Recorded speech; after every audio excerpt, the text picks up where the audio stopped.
Hello, friends. Happy Friday. Welcome into an all-new episode of the Pack-A-Day Podcast. I'm your host, Andy Herman. You can follow me on Twitter at Andy Herman NFL. Just a moment, we're going to be joined by Carmen Vitali. A couple things to get to before we get there, though. First and foremost, Admirals game coming up this coming Saturday. Myself, George Kuntz, Robert Brooks, Ed West, Q&A, meet and greet, hockey game.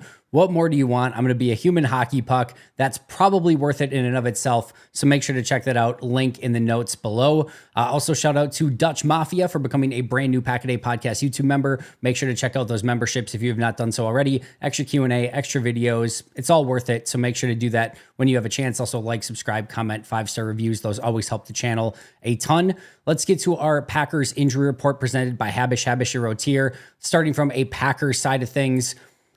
Good news overall for the Packers, all right? Only, five players that were in this injury report in any capacity. Jair Alexander, full participant. So no sort of legitimate setback here, at least any note on any sort of setback, nothing, right? You just practiced in full. Does that mean he's going to play on Monday? No, because he practiced in full last week and did not play last week. So they're going through the testing data. They are making sure Jair feels 100%. They're making sure they feel 100% about it. They're giving this the time and I guess the appropriate time that it needs to heal this time so that he hopefully can be 100% and not have it be an issue like it was when he played in Chicago, played a handful of snaps, felt it tighten up, aggravated it, and then it left him out for another significant period of time. They don't want that to happen again. So who knows whether or not he'll play against New Orleans this week at home, but he is a full participant. That's overall a good sign. Corey Ballantyne was limited. He played last week in a limited capacity, but still, I'm certainly not super concerned about that at this point. I'm assuming he'll be good to go. Luke Musgrave continued to practice. Remember, he is still on the injured reserve list. They've opened the 21-day window, but have not activated him as of yet. Still limited. Would be my guess is that they probably give him through those 3 weeks and let him see where he's at. There's no reason to push him at this point. You would love to get him back in some game action prior to the start of the playoffs, just to get him, again, reacclimated within the offense and everything like that. But for now, my guess is he probably doesn't play against New Orleans, but he practiced in a limited capacity as well. And then Javon Bullard and Quay Walker both did not practice. We'll see if there's any upgrades to either of them through the course of this week. But once again, my guess would be is they will stay incredibly cautious with those injuries through the course of the next really 3 weeks. I'm not saying that they're going to sit out for 3 weeks or anything like that. I'm just saying in general, over the next 3 weeks, my guess is that the Packers are going to be extremely cautious when it comes to injuries. So as to whether or not any of these players play, Ballantyne, I feel good about. Musgrave, I would doubt. Bullard and Walker, I'd be pretty stunned by. And Jair, your guess is as good as mine. That one feels like a real coin flip as to whether or not maybe this is the week that he's good to go, or if they still kind of pump the brakes and say, what are we rushing him back for? Those will be the interesting injury updates for Green Bay. From a Saints standpoint, they had multiple players that did not practice. Derek Carr, Alvin Kamara, Bub Means, the wide receiver, MVS, the wide receiver, of course, former Packer, and Chase Young. Chase Young's was just due to illness. You would assume that that's probably going to get better by Monday. Limited were Jawan Johnson, Kool-Aid McKinstry, and Chris Olave, who they did activate off of IR. So his 21-day window is open. His odds of playing, we're going to have to kind of keep an eye on through the course of this week. They did announce, they being the Saints in this scenario, did announce that Spencer Rattler is going to be the starting quarterback. Derek Carr is not expected to play. He will be out for this game, and Jake Haener will be the backup. If you're wondering about Taysom Hill, just remember he's on IR and done for the season as well. So Spencer Rattler will be the starting quarterback announced by the Saints. And then Alvin Kamara was reported is not expected to play in this game for New Orleans. A huge loss for them. Kamara has always been really good against Green Bay, so that definitely is a massive loss for the Saints. As I mentioned, the injury report is presented by Habish and Rotier. When you're injured, you shouldn't have to count on a Hail Mary to get your life back on track. Trust the legal team at Habish and Rotier. They have decades of experience helping clients receive the compensation that they deserve. With Habish doing the legal heavy lifting, you can focus on healing. When it comes to a well-established and respectable injury attorney, you're going to want to use Habish. And it's so incredibly easy. When you call Habish, you're going to talk to a lawyer directly, no customer service agent, no nothing like that, directly to a lawyer. You can use their number 800-242-2874 or again 800-2HABISH. You can also visit their website at habish.com. Habish and Rotier, national reputation, hometown service. Tell them that Andy from Pack-A-Day told you to give them a call. I would always appreciate that as well. Now, time to have our chat with Carmen Vitali. We are being joined now by Carmen Vitali. Of course, you can find her on Fox Sports. She's got the podcast. She's a reporter. She's nationwide. She's kind of a big deal. You can find her on Twitter at Carmi V. Carmen, it's great to be chatting with you. Once again, it's been too long. How have you been doing? I know it has been too long. I'm good. How are you? I am fantastic. Ready for the holidays. Ready for Packers Saints. There's 3 weeks left in this season, Carmen. How the heck did that happen? I don't know. It always happens like that. After Thanksgiving, everything just like goes warp speed, I feel like, towards the end of the season. It's ridiculous. I want to start off by just kind of asking you to walk through the state of this NFC North. All right, let me give you a couple things really quick here. Packers, Vikings, and Lions not facing each other are 30-4 against the rest of the NFL. Lions lost to the Buccaneers in week 2 and the Bills, of course, last week. Packers lose to the Eagles in week 1. Vikings lose to the Rams in week 8. All of their other losses are against each other. 30-4 against teams not named the Vikings, Lions, and Packers, which is insane. The Packers' losses, they have 4 of them, of course, are third in the division. Their losses are to teams with a combined record of 36-6. All of them are 12-2 on the season. And if you want to combine the Lions twice, 48-8 is the record of the Packers' 4 losses so far this season. It is a ridiculously stupid NFC North. Your thoughts on the state of that division right now?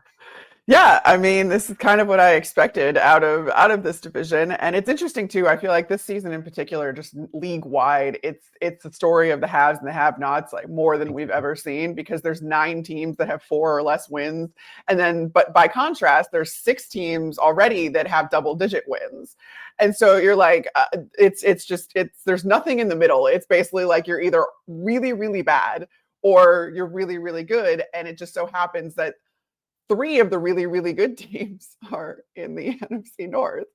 And the fact that the Packers only have 4 losses and are third in the division is just, it's pretty incredible. But the fact that the Lions already have 12 wins and aren't comfortable with winning, like they're not at, they're not comfortable with their positioning in the, they could end up with right. It's crazy.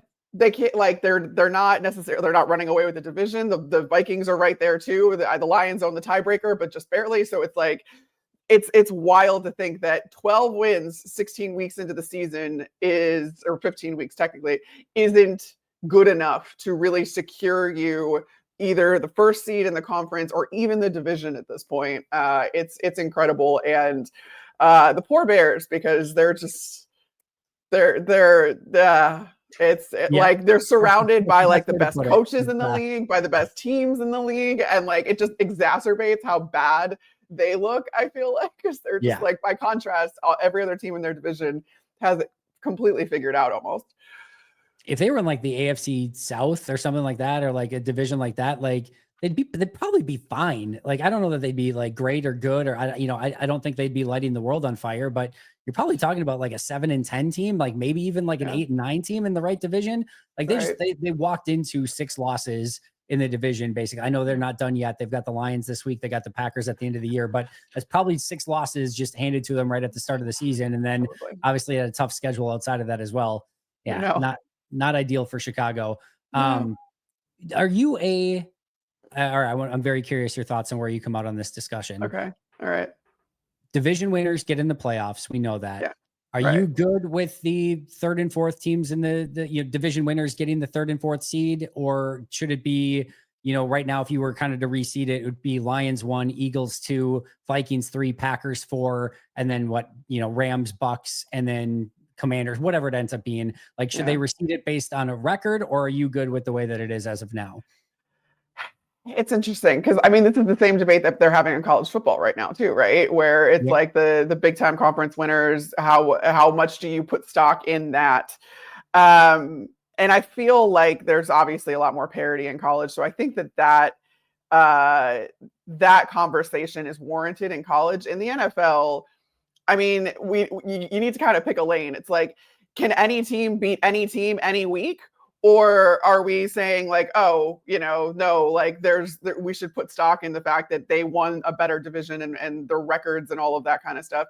I think either way, there'd be pros and cons to it, because like if you start out as like the 6th seed, even though you won your division, and then you have to go against, the 3rd seed, and like, I don't know. I don't feel like it makes as much of a difference especially when it comes time to playoffs, like teams behave completely differently too. True. So it's like, I don't know. I think while we've seen more parity in the NFL this year, I feel like winning the division has to mean something. No matter if that division is less competitive or more competitive and all that kind of stuff. And like at the end of the day, to win the more competitive divisions, you're going to end up getting the higher seeds anyway.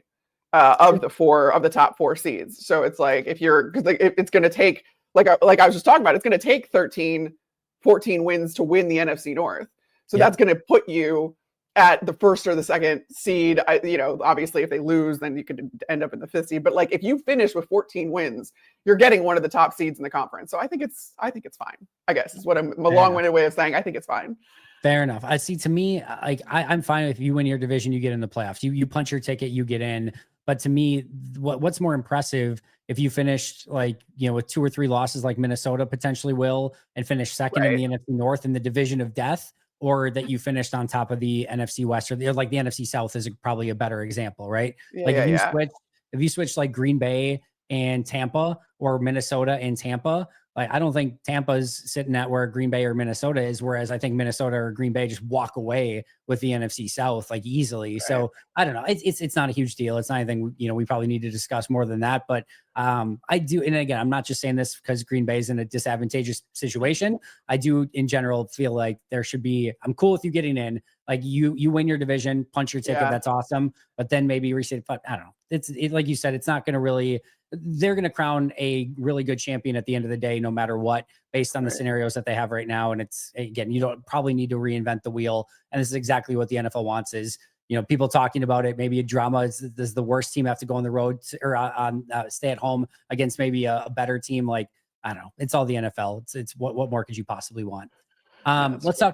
Let's talk Packers Seahawks really quick before we start getting into a couple other topics here.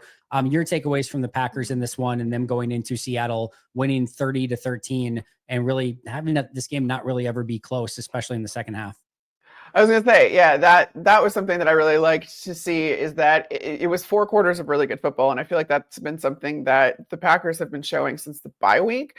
And that's due to the complementary nature of football that we didn't maybe see, especially earlier in the season, where the takeaways we talked about a lot that were masking a lot of issues along the defense and especially getting pressure and the pass rush and all of that kind of stuff. Looking up some stats from week 12 on, which is when the Packers came back, obviously from their bye week. Yep. They have the most sacks in the league. They're tied for the most sacks in the league in that span. They have a top 10 pressure percentage rating in that span. So it's something like, all right, that was the biggest issue with this team. That was kind of the what was keeping you from fully, I think, trusting this team as a complete team, as a real contender, as a team that can make a run in the playoffs in the postseason. And it does seem that the kind of adjustments that Matt LaFleur is so famous for making at the bye week, especially, kind of spilled over into the defense, and Jeff Hafley figured out some things defensively. And that's what you saw, I think, against the Seattle Seahawks, especially where, like I said, really good complete win, 60 minutes of football. Wasn't really close. They were in control of that entire game. And it was because of the complementary nature where you're scoring points offensively, got to 30, great. And then defensively, you're keeping the score low and you're getting pressure, and you have a rookie who is killing it in Edgerrin Cooper and getting his second defensive player of the week or rookie of the week nomination. It's all starting to work. And I feel like I've had this discussion with multiple people where I'm like, the Packers are figuring things out right at the right time, just like they did last year. And in Jordan Love's first season starting, you made a playoff run. And so now you have that playoff run experience on top of kind of gelling together at the right time. This is not a team that I think I would want to face in the NFC playoffs at this point. Like I see the Packers as a very dangerous team. I think so too. And I'm really intrigued. I was not aware of that top 10 pass rush percentage or win rate and number 1 in sacks, you said, or since the bye week? Yeah, 16 sacks. That's tied for number 1 since the bye week in that span. So that's very, very interesting. I was not aware, like I said, I was not aware of that. And that to me is like, I've been talking about it. It's a prerequisite for this team to be able to rush the passer if they want to have success in the playoffs. They're really doing an unbelievable job, I think, of closing down their deficiencies, because the pressure that you just talked about, and now we're seeing those results, as you mentioned, over the last 5 weeks. And then middle of the field defense, we had been an issue against against Miami, and then against Detroit. And this past week with Edgerrin Cooper back in there, it was like, oh, now that is actually kind of a problem as well for opposing teams. So they are kind of taking some of their weaknesses and just being like, yeah, we're going to make it so that those aren't weaknesses anymore. And it's getting harder and harder to find pick holes in this Packers team and be like, all right, what can they not do? Obviously they have to put it together. You talked about those 4-quarter games. I think they need to continue to show that, but I'm with you. I think they're going to be a very dangerous team come wild card and beyond, hopefully. Yeah. All right, let's talk about a couple other topics really quick here. Just kind of sticking within the NFC North. I want to talk about this Detroit Lions team, because they are getting decimated by injuries right now and really throughout the season. Aiden Hutchinson, there was the report this week that he is trending to potentially still be back by the Super Bowl. They got to get there first. Right. Carlton Davis, broken jaw. You've got the Aleem McNeil out for the year. David Montgomery, MCL injury. And of course, they've got, we could spend the next 30 minutes just talking about the Lions injury list. But how do they overcome a injury list this long and still be competitive in the most important part of the season for what's arguably the best team in football up until this point? Yeah, it's going to take nothing short of some miracles on Aaron Glenn's part to kind of cover up all of the deficiencies, but he's been doing that for a large majority of the season. I mean, this is a defense that has evolved, from losing Aiden Hutchinson, and then you start seeing this team blitz a lot more. And then that blitz rate has slowly creeped up, because I think basically that's all that they have in their back pocket at this point, when you don't have the guys that you're used to having up front. So you're not counting on getting pressure with 4. And the blitz rate has just steadily increased. I think the Lions have like the 5th highest blitz rate right now in the league. The Aleem McNeil thing was really the big one. Like Carlton Davis, obviously, he brought him in as a free agent starting. That hurts. Aleem McNeil, I think, is the one that's really concerning to me. Like, I think that they could have weathered a lot more had the defensive interior remained intact, and that's really, really heartbreaking, because Aleem McNeil is just also such a great player. He's such an unsung hero on that defense.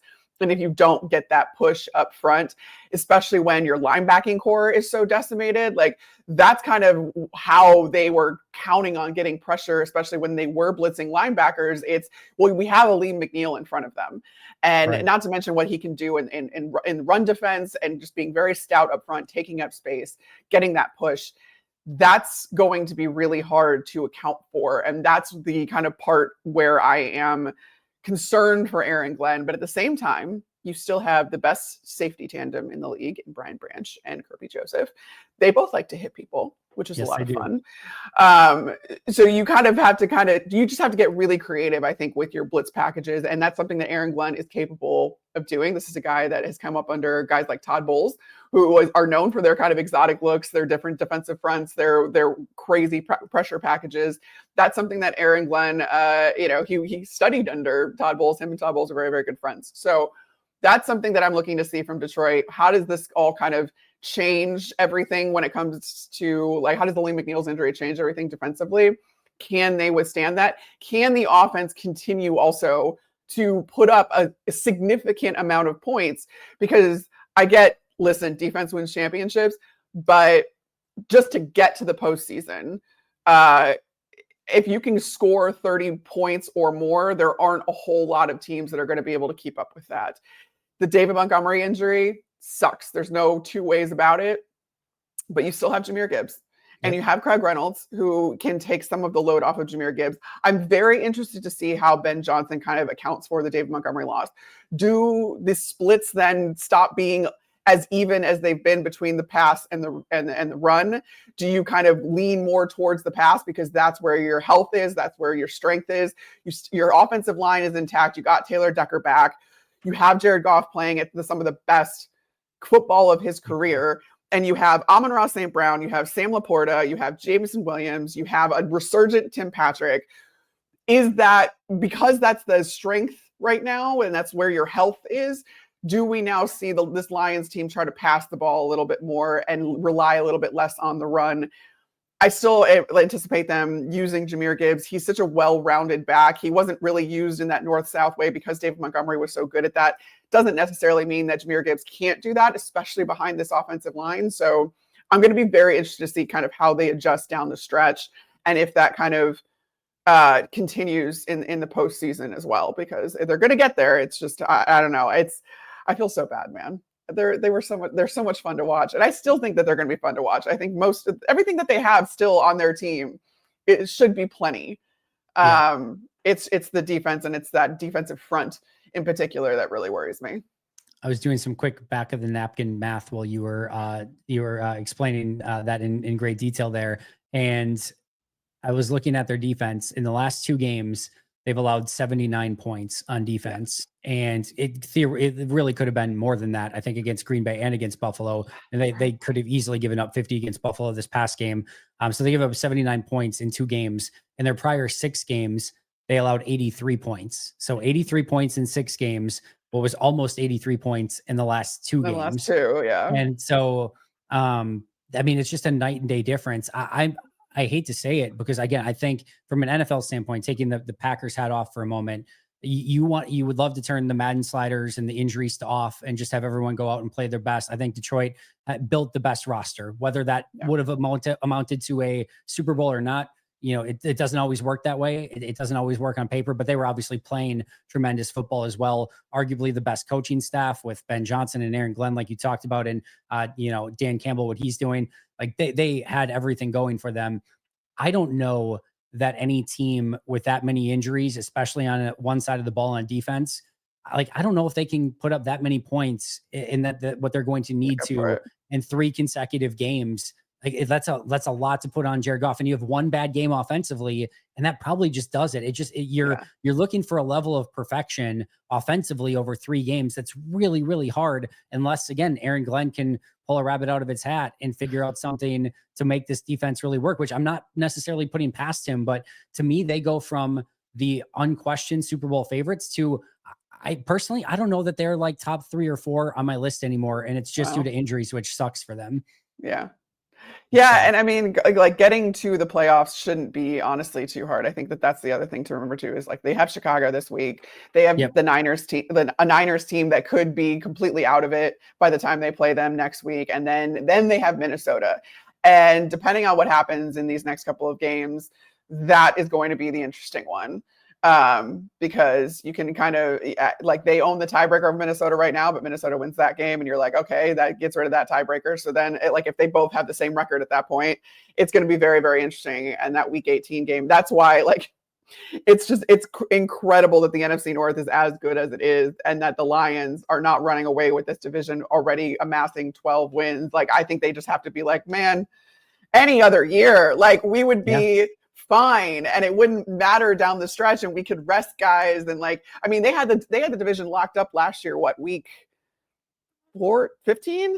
Yeah, it was earlier 15? For sure. Yeah, it was earlier. Yeah. So like, I think by this point they had locked up the division. So it was like, okay, they were playing for the seeding at that point, but I feel so badly for them because I picked them to go to the Super Bowl. You're right. I do think this hurts the Super Bowl chances again, because defensively, it's hard to overcome something like that when all of the teams are so good in the postseason.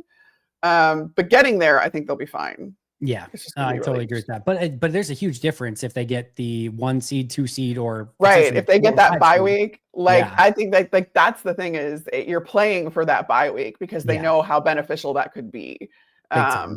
So I do hope they get it. I think that would give them a fighting chance, but you're right. I'm no longer as confident. Whereas 2-3 weeks ago, I was like, no one's stopping the Lions. They're getting to the Super Bowl. Like now I'm just like, oh God, I don't know. Kevin O'Connell, your coach of the year. Yeah, it's between him and Dan Campbell, I think. And I think how the season finishes out for the Lions will determine, like, if Dan can somehow rally these guys and they win out and they get the 1 seed, like, I don't know how you argue against that either. But at the same time, like Kevin O'Connell, I think it depends. And I've talked about this in the discussions I've had. It depends on how you view Coach of the Year. If your priority is guys that kick ass and take names, then it's probably Dan Campbell. Yep. If your criteria leans more of guys that surpassed expectations, then it's definitely Kevin O'Connell. I think both of these guys have a really strong case. I can't say enough about the job that Kevin O'Connell has done, not only, with how well the team has been doing and getting somehow scheming Justin Jefferson open, despite the fact all the attention that is paid to him, but then also having, Jordan Addison develop along. And again, the Sam Darnold thing, we've been over and over again. But I think one of the biggest testaments to how good of a coach and how well respected of a coach Kevin O'Connell is the fact that you get Daniel Jones signing with them in the practice squad. And that they want him, I would think that this is something where he's coming to learn and be a high quality backup. I expect them to re-sign him next year. Yeah. I think it's the reason that you haven't really seen so far, at least, the fact that they're going to re-sign Sam Darnold, that they're comfortable with letting him walk. I don't know that comfortable is the right word, because I think it's hard to let a guy like that walk out the door. And especially if they do end up like making a real true run, I don't know how you let Sam Darnold walk out the door. I agree. But the fact that they're comfortable with it now, or that seems to be the plan, I think, again, is just the biggest vote of confidence that Kevin O'Connell can turn JJ McCarthy into the future of the franchise. His rehab, obviously hasn't been, it's been difficult because he just had another surgery, and that's stunted any sort of development you could do with him.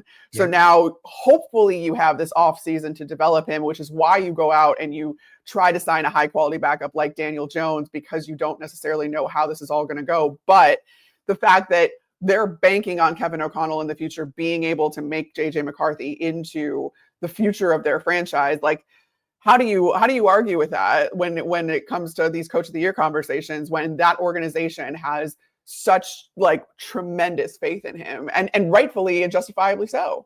Yeah.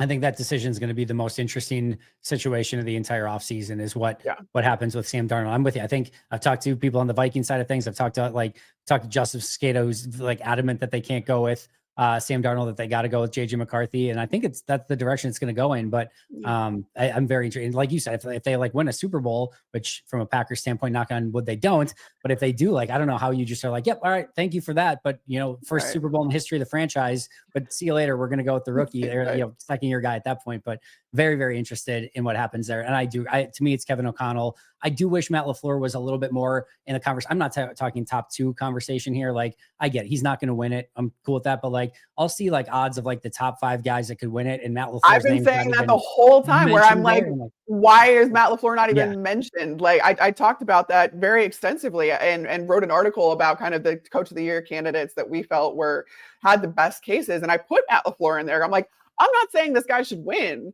but we should absolutely be talking about the job that he's done this year. And I mean, I know it's a year by year award, but like just seamlessly transitioning the team to Jordan Love, seamlessly transitioning and bringing in Jeff Hafley to fix this defense. I mean, that all should account for something. And then obviously what he was able to do with Malik Willis and just the adjustments that he's made. I think that it's just kind of maybe it's a little too advanced of, it's not gaudy, I guess, is what I'm trying to say. Is like the way that he's such a good coach it requires a certain amount of understanding of like how hard it is to make adjustments like that, and how hard it is to make adjustments in game, how hard it is to make adjustments week to week, how hard it is to make adjustments at the bye week, and really kind of self-scout and fix those problems. That's all stuff that I feel like takes a really in-depth understanding of how this all works. And I just don't know that everybody has that enough to really appreciate how much Matt LaFleur has done. But I do. I absolutely do. He's done a tremendous job this year, especially. And the hard part, obviously, is he's 0-3 against the two coaches that we just talked about, right? So the two front runners are Dan Campbell and Kevin O'Connell. And Kevin O'Connell. 0-3 in those 3 games so far. So it's a tough argument to make for the one, but like we both said, I just wish there was a little bit more in that conversation. I know we got to get you out of here, but really quick, Packers Saints, quick thoughts on this game and where you can see this one heading. Yeah, the Saints are a weird team, especially when you play them in New Orleans. There's just some, as someone who was in the division for a long time when I worked for the Buccaneers, there's something voodoo-y about the Superdome and playing there, and they're playing really well for the interim head coach. I don't really think that they're that big of a threat outside of the weirdness that can happen on any given week. But again, like we were talking about before, I would really like to see just that same complimentary four-quarter football from the Green Bay Packers as kind of they gear up towards what should be a postseason run from the Packers. And I think that this New Orleans team, I mean, they're decimated by injuries too. They just haven't been able to be consistent, but they're coming off of some they've been playing some good football as of late. So don't underestimate them. Like, I hope this isn't any sort of trap game for the Green Bay Packers, but I also don't think it is, given what we just said about Matt LaFleur. Have you seen the line for this game? No, I haven't. What is it? What's your guess? What's your guess on what the line is? All right. Well, it's in New Orleans. Yeah. No, it's in Green Bay. In Green Bay. Oh, it's in Green Bay. Oh, okay. If it's in Green Bay, then I'm going to go 6.5. That's what I would have thought, right around there. Packers by 14 is the line. No. Right now. Seriously? Yeah. I was like stunned by that too. Every time I've quizzed somebody on it, they're all right around at like 6.5, 7, maybe 8 points. But like you get like 3 for having a home game. 14. Oh yeah, it is. It has gone from like 13.5 to 14, and like right in between those two. But like that's where it's at. That's a huge line. It is. Like I said, like the Saints. I mean, yes, they're like, I guess I don't know. They're starting Spencer Rattler, right? Yeah, that's the expectation. Because Jake Haener just is not good. Nope. I still can't wrap my head around that though. I'm taking it. Right. Packers by more than 14. We'll see. We'll talk about it next week, and we'll run it back to see where it came out. Carmen, you're the absolute best. Where can we find all of your incredible work? Just go to Carmen V on Twitter, X, go to Blue Sky. I'm actually a lot more active on Blue Sky now than I am on X, so go there. And then Instagram as well, and that's where I post all my stuff. All right. Well, we will definitely all check all of that out. And of course, again, follow her at Carmi V on all the social media, and make sure to check her over on Fox Sports. The podcast is amazing. You're not going to want to miss it. That's going to do it for Carmen and I today. But until next time, and as always, go Pack Go.